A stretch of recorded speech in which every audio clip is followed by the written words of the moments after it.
Hello, my name is Gabby. I'm here with Jeffrey Guntner here in Maryland. Today is Veterans Day. When and where were you born? I was born in Huntington, Pennsylvania in 1977.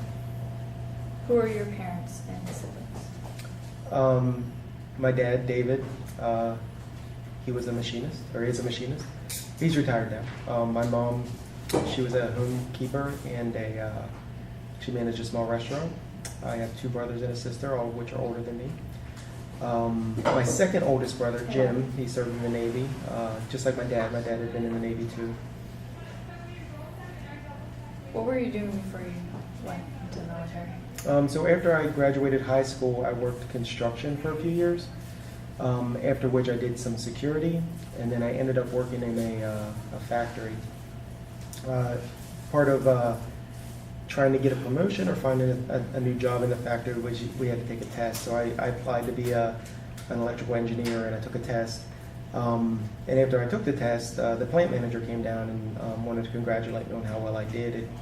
I apparently had did better than anybody that had taken the test before, or nearly better than anybody who had taken the test before. So I immediately thought I was going to go be an electrical engineer, and he said no. He said that I would have to wait until I built seniority, which was okay. I asked him how long that might be. He said 5 to 8 years, and I told him I wasn't going to be there that long because apparently I should go maybe be an electrical engineer, which isn't what I did, but I needed to do something more. Why did you go into the military? So a few months after that, I got married, and I had decided at that point that I wanted to find some sort of training or schooling. So that was why, primarily to get training. I did a lot of research. I had friends that were in the Marine Corps, and my dad and brother were in the Navy. So I did research on what the different services did and what they had to offer. I chose the Air Force specifically because the amount of away time seemed to be less than some of the other services. And I had just gotten married and wanted to start a family. So that being removed from your family less seemed like a better option to me. I also did a lot of research on what types of training was offered, the lengths of that training, because primarily I wanted to learn. I found the longest school, academic school that they had, and that was to be a language analyst. I walked into the recruiter's office, I asked him about the job, he didn't know anything about it. So I pulled out my research and I handed it to him. And he looked at it, he says, I don't know anything about that at all. And apparently not very many people qualified to get the job. You have to take specialty tests. So he said, give me a couple of days, let me call you back, and we'll find out if this is something we can do. A couple of days later, he said, yeah, they always need this specific job, language analyst. I would have to take the ASVABs, to which I did pretty good. I did well enough to qualify for the job, and then I had to take a specialty test. I think it was called the D-Lab, which tested my ability to learn foreign language. And then I was accepted in the job. Did they choose Arabic for you, or was that something you chose? I did not choose Arabic. I knew nothing about Arabic. When I got to that portion of the school, they had several languages. I tried to force myself into one of the other languages. I wanted to learn Chinese for whatever reason. I don't know anything about Chinese, but that's what I was trying to push myself into. But they said no, and they pushed me into Arabic. It was very difficult. I knew nothing about the culture. I knew nothing about the people. To be honest, when they said Arabic was the language I was going to learn, I didn't even know what that was being spoken. This was prior to 9/11, 10 years after the first Gulf War. So I went into the school, and like I said before, I did well in school, in high school. I did really well on that one test, and I never learned how to study. Nobody held me to a higher standard to be good at things that I wasn't good for. So when I was there, I didn't know how to study foreign language. I didn't do very well. It took me years to learn what I needed to do to be able to do well at academic subjects that I didn't know anything about. About 5 years, which, like I said earlier, is a little bit embarrassing. What was your training like? So after basic training, and basic training was a lot of people yelling at you for doing things right or doing things wrong, just increasing the amount of stress that a person can endure, whether it be physical or emotional, most of which was emotional. The language training was pretty intensive. They took all of the students that they were going to take for that cycle, none of which knew anything about the language, and they took them from knowing nothing, zero about the language, to knowing about as much as a high school graduate would know in about a year's time. So it was 6 to 7 hours of in-classroom training a day with 2 to 4 hours of homework every evening.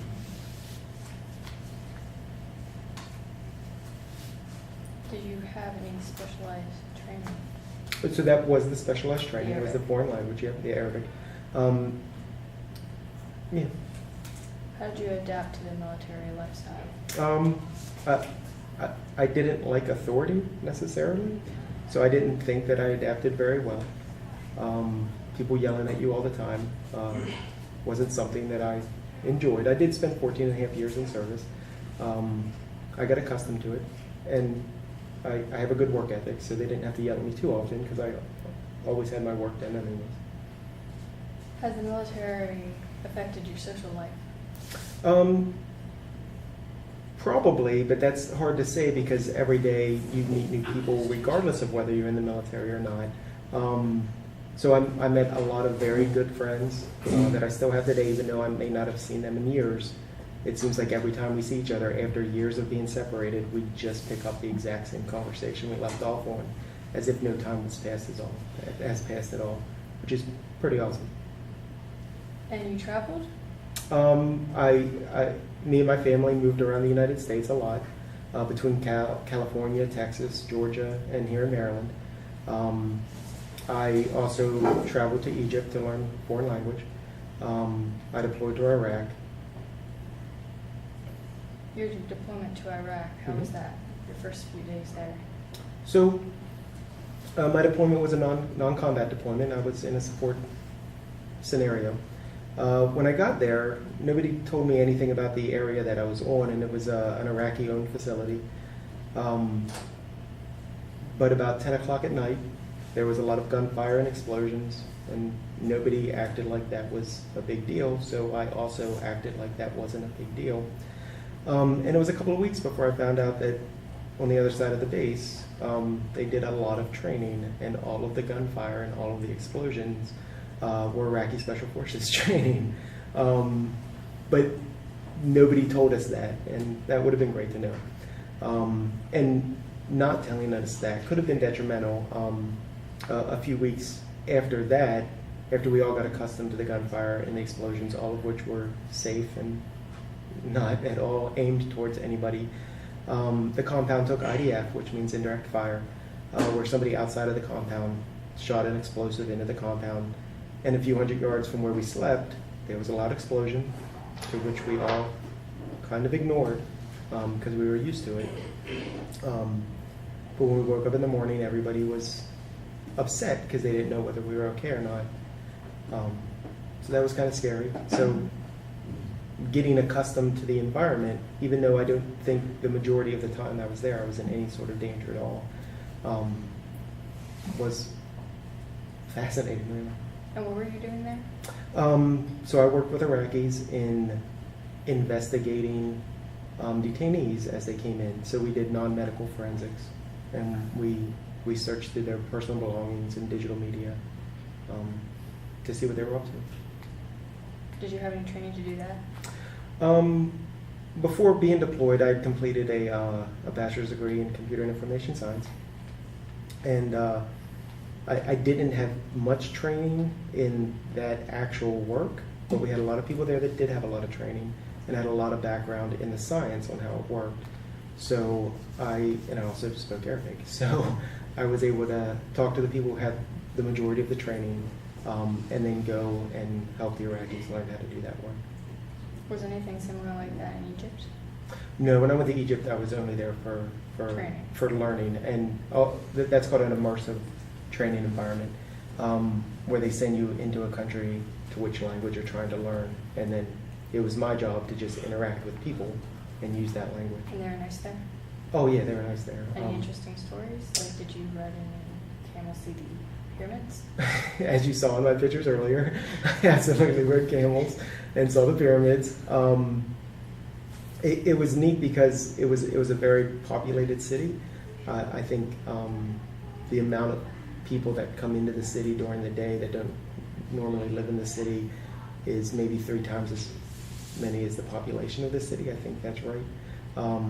But it is very crowded. I learned how to cross a street without looking to traffic, because if you watch traffic, you would never cross the street. But if you just started walking, they would let you through, because nobody was going to hit you, but they weren't going to stop unless you were willing to walk out in front of them. I saw a man almost every morning riding a bicycle with a large pallet of bread balanced on his head through very intense traffic, and it was absolutely fascinating. It was really neat. Yeah. Every day was an adventure in both locations, because you had to learn something new every day. And I didn't necessarily speak Egyptian Arabic, so you learned a lot of language. And it was fascinating how many people there wanted to interact with us in English because they wanted to practice their English. So I'd go into a restaurant and start ordering food in Arabic, and they would interact with me in English. So I would be speaking Arabic to them, and they would be speaking English to me the entire time. Yeah. How were they? How did they feel about you speaking Arabic as well as you did? They were pretty fascinated by it. That isn't normal in Cairo. Most foreigners come over to see the pyramids and to visit historical sites, and typically visitors don't necessarily speak the language of the place they visit. Where me and the entire crew that I was with, the small group of students, all spoke very well, and they thought that was amazing. Little kids would come up and talk to our tour guides about how confusing it was that they were interacting with us in Arabic, because the tour guide herself told us that she had never given a tour in Arabic before we got there. How has your service affected your life? Well, 3 of my children were born while I was in service. They lived in multiple states, all 3 of them. But I was married before joining the military, so my home life really probably mirrored the home life of anybody that wouldn't have been a service member, with the exception of we moved I'd say on average every 18 months, which is a lot. So I don't think it affected me personally, because my family unit, let's say, moved every time I moved, so there wasn't a drastic change. I wasn't moving away from family; the family was just there. And could you say something in Arabic? طبعا أنا أستطيع أن أتكلم اللغة العربية. And what does that mean? I said, of course, I'm able to speak Arabic. Is there any lessons you'd like to share? So I think I mentioned this earlier. One of the things, I didn't struggle much in high school, so I never learned how to struggle. I never learned what it meant to fail, but I also didn't learn what it meant to succeed. I never did anything that was difficult for me.